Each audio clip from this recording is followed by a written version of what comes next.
नमस्कार प्यारे दोस्तों, स्वागत है आपके अपने पसंदीदा channel amazing fact of J solution. जैसा कि आप सभी जानते हैं, भारत इस समय 4 प्रकार की समस्याओं से घिरा हुआ है। चाहे वो पाकिस्तान के द्वारा सीज फायर हो, चाहे वो पैंडेमिक हो, नेपाल के द्वारा उत्पन्न गतिरोध हो, और चाइना के द्वारा किया गया छद्म युद्ध हो। छद्म युद्ध की संज्ञा तो नहीं दे सकता, लेकिन जो कृत्य उन्होंने सोमवार को किया, इससे तो ये स्पष्ट होता है कि चाइना जैसे शक्तिशाली देश की अपनी जो डिप्लोमेसी है वो कितनी निंदनीय है। आज से नहीं, बहुत पहले से ऐसी इनकी ये रणनीति रही है। साहब, हमें तो अपनों ने लूटा, गैरों में कहाँ दम था। ये उस फिल्मी डायलॉग को चरितार्थ करते हैं।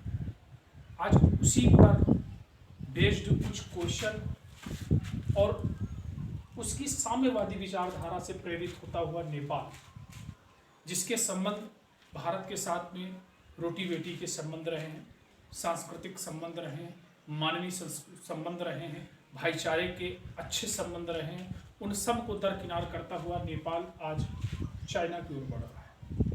ये भारत के लिए एक चिंता का विषय है, जहाँ पर IR के GS पेपर 2 पर इंटरनेशनल रिलेशनशिप से क्वेश्चन बन के आते हैं। ये उसी पर बेस्ड बहुत ही आसान भाषा में और बहुत ही सरल भाषा में दिया जाने वाला लेक्चर होगा। अभी तक आपने देखा होगा, आपको अच्छे खासी तरीके से कई यूट्यूबरों के माध्यम से, मैप के माध्यम से भी आपको बहुत सारी चीज़ें सिखाई गई होंगी। कुछ चीज़ें आपको याद है और कुछ चीज़ें आप विस्मृत कर चुके हैं। मुझे ये समझ लेना है, हमें ये जान लेना है कि सबसे पहले हम उन कीवर्डों की बात करें जिससे हमारे एग्जाम में क्वेश्चन बन सकते हैं। आखिर वो क्वेश्चन क्या होंगे, चर्चा करते हैं। तो देखिए, सबसे पहली चीज़ तो मैंने आपको बताया, विवाद। देखिए, भारत लगातार पाकिस्तान, चाइना और बांग्लादेश से विवाद के कारण चर्चा में रहा है, लेकिन आज का बदलता हुआ परिदृश्य भारत के खिलाफ जाता हुआ दिखाई दे रहा है, जहां पर उसका पड़ोसी देश नेपाल आंख दिखाने की कोशिश कर रहा है। चीन लगातार भारत की भूमि पर कब्जा जमाने की कोशिश कर रहा है। बांग्लादेश के साथ में हमारे कुछ संबंध डिसबैलेंस हुए हैं। तो इस तरीके से पड़ोसी देशों की इस स्थितियों का आकलन करने के लिए हमें पूर्ण रूप से इस लेक्चर को गौर से देखना होगा। देखिए, अब विवाद की बात करें तो विवाद किन दो देशों के मध्य में है, नेपाल और भारत। सबसे पहले हम नेपाल और भारत के मध्य में होने वाले विवाद, ठीक है। अब नेपाल कौन से कॉन्टिनेंटल का, यानी किस महाद्वीप का देश है? तो ये सभी लोगों को मालूम है कि नेपाल एशिया महाद्वीप का देश है। अब एशिया में दक्षिण एशिया कह सकते हैं, दक्षिण एशिया का महाद्वीप जो कि भारत के साथ में लगा हुआ है। दूसरी चीज, एशिया में नेपाल एक लैंडलॉक्ड कंट्री है।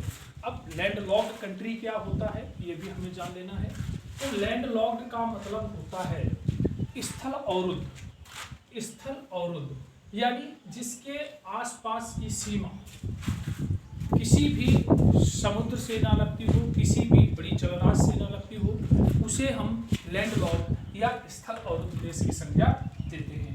तो ये तो छोटे छोटे क्वेश्चन हमारे यहाँ से कवर होते हैं। चलिए, अब हम दूसरी बात करते हैं। नेपाल एक बफर स्टेट के रूप में कार्य करता है। अब देखिए, ये बफर स्टेट क्या होता है? बफर स्टेट जानना बहुत जरूरी है। क्यों चाइना की डिप्लोमेसी नेपाल को प्रभावित कर रही है? इसके जानने का एक कारण बहुत छोटा सा है, और वो है नेपाल का बफर स्टेट होना।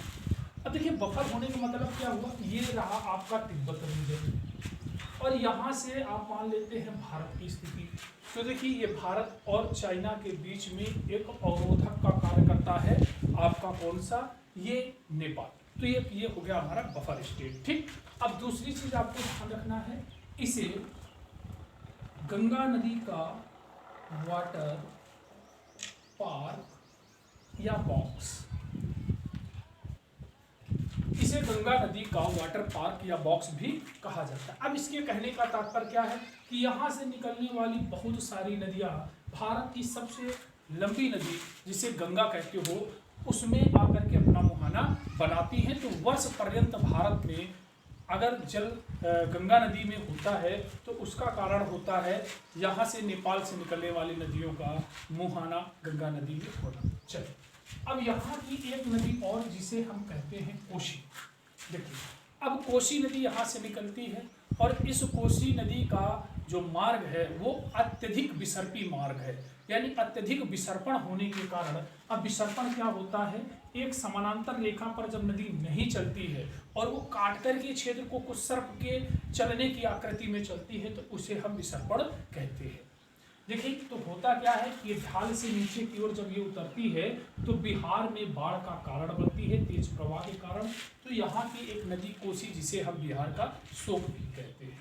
तो कुछ ये कीवर्ड थे जहाँ से हम लोगों ने पॉइंट उठाए हैं। अब देखते हैं अब दूसरी चीज पर गौर करेंगे हम लोग। देखिए चलिए तो इतना ये हो गया।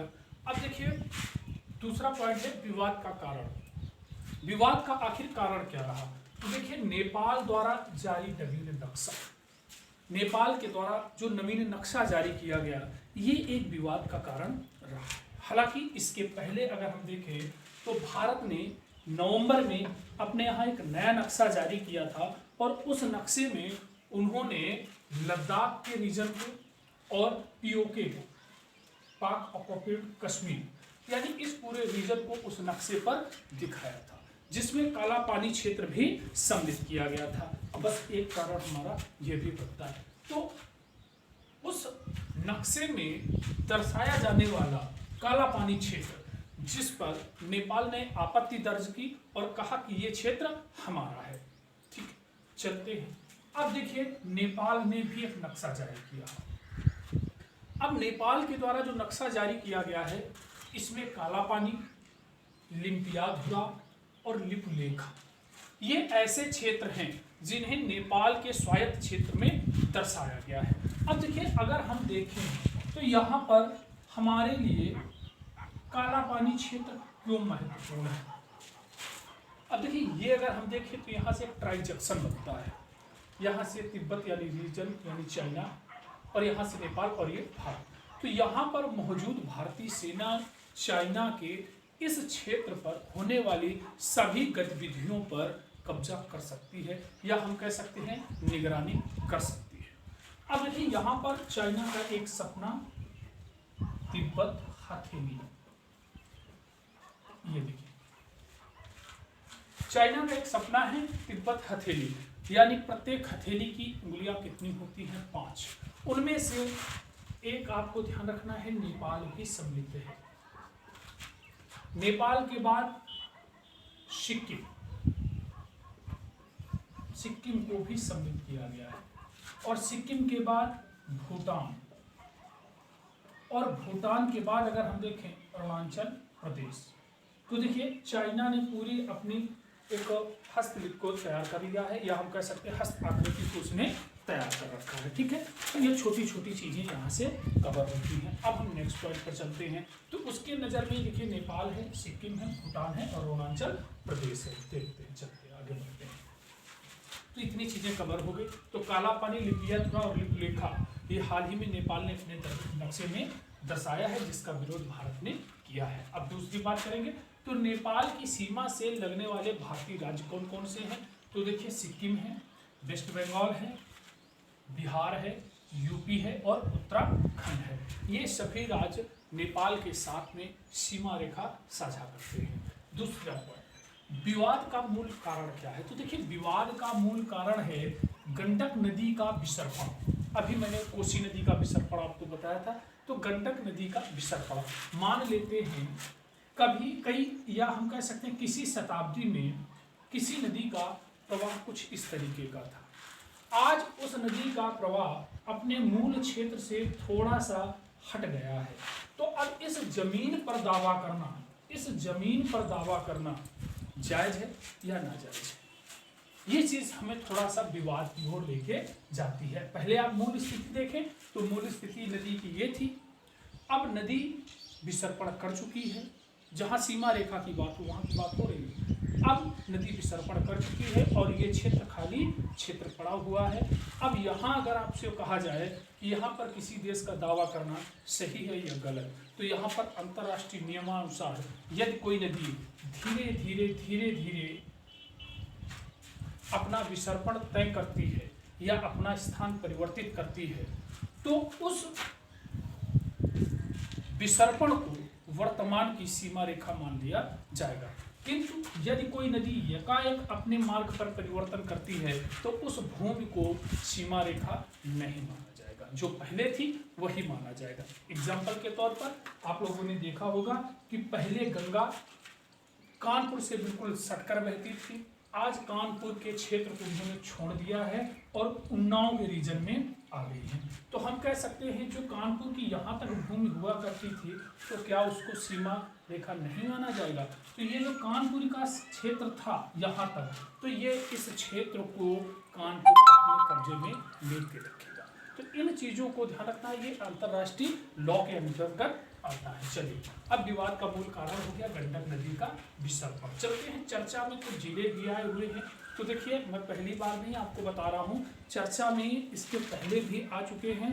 आप लोगों ने पढ़ा होगा कि एक पाइपलाइन डाली गई थी जो मोतिहारी से अमलेखगंज तक के लिए, तो वहाँ पर 2 जिले आए हुए थे। हमारे एग्जाम में जिलों से संबंधित जरूर क्वेश्चन कोई न कोई पूछ दिया जाता है। तो मोतिहारी अमलेखगंज नेपाल को सीधे पेट्रोलियम के लिए पाइपलाइन हमने प्रदान कराई थी, तो ध्यान रखना। तो चर्चा में आए 2 जिले कौन कौन से हैं? एक है आपका पिथौरागढ़ और एक है आपका धारचूला। अब पिथौरागढ़ इसके पहले भी चर्चा में आ चुका है। पिथौरागढ़ से लिपुलेखा तक रोड का निर्माण कर दिया गया है और लिपुलेखा दर्रा, ध्यान रखिएगा, लिपुलेखा दर्रा कैलाश मानसरोवर के मार्ग प्रशस्त करता है। तो एक कारण हमारा ये भी हो गया, तो हमारे जिले से संबंधित पॉइंट बनकर आ गए बच्चों। ठीक है, अब देखते हैं दर्रों को लेकर बनते हैं जो प्रश्न, उनसे क्या है, तो नीति, माना और लिपुलेखा, ये तीनों ही दर्रे आपके उत्तराखंड के दर्रे हैं, ध्यान रखना। तो यहाँ से क्वेश्चन हो सकता है कि निम्नलिखित में से कौन सा दर्रा उत्तराखंड से संबंधित नहीं है। अब दूसरा पॉइंट लिखे, तो नेपाल द्वारा प्रयुक्त बंदरगाह। अब नेपाल भारतीय राज्य के बंदरगाहों का प्रयोग अन्य देशों के साथ में व्यापार करने के लिए करता है। चूंकि मैंने पहले यही बताया कि नेपाल एक लैंडलॉक्ड कंट्री है, तो वो कौन सा बंदरगाह है जिसका प्रयोग नेपाल व्यापारिक दृष्टिकोण से करता है, तो वो है कलकत्ता बंदरगाह, जो आपका पश्चिम बंगाल में स्थित है। चलिए, अब देखिए, एयरफोर्स या हम कह सकते हैं SSR, नेवी इत्यादि, या वनडे एग्जाम में सैन्य अभ्यास से कई सारे क्वेश्चन पूछे जाते हैं। तो आपसे हो सकता है क्वेश्चन पूछ लिया जाए कि नेपाल और भारत के साथ में कौन सा सैन्य अभ्यास होता है, तो सूर्य किरण। ठीक है, नेक्स्ट पॉइंट देखेंगे, सुगौली, जो कि बिहार में पड़ता है। 1816 में एक संधि हुई थी जिसके तहत इन सीमाओं का अंकन ईस्ट इंडिया कंपनी ने तय किया था, जो आज विवाद का कारण बनी हुई। तो एक संधि भी आपसे आ सकती है। तो बच्चों, बहुत सारी संधियां आप लोगों से पूछी गई, चाहे वो बसीम की संधि रही हो, चाहे वो अलीपुर की संधि रही हो, चाहे वो रंगपट्टनम की संधि रही हो। तो मैं कह सकता हूँ बहुत सारी संधियां आपके एग्जाम में पूछी गई, जिनमें से सहायक संधि और विलय हड़प की जो संधि थी, ये तो बहुत ज़्यादा चर्चा में रहती है। ठीक है, तो देखिए, एक संधि भी हो सकती है, डेट आपको याद करना पड़ेगा 1816। ज़्यादा कुछ फोकस में नहीं, न ज़्यादा कुछ मैं आपको डिस्क्रिप्शन में दे रहा हूँ, पर छोटे छोटे पॉइंट पे मैं आज बात कर रहा हूँ। ठीक है, अब दूसरा देखें, काली नदी के अन्य नाम। तो देखिए, काली नदी को काली गंगा, शारदा और महाकाली के नाम से जाना जाता है।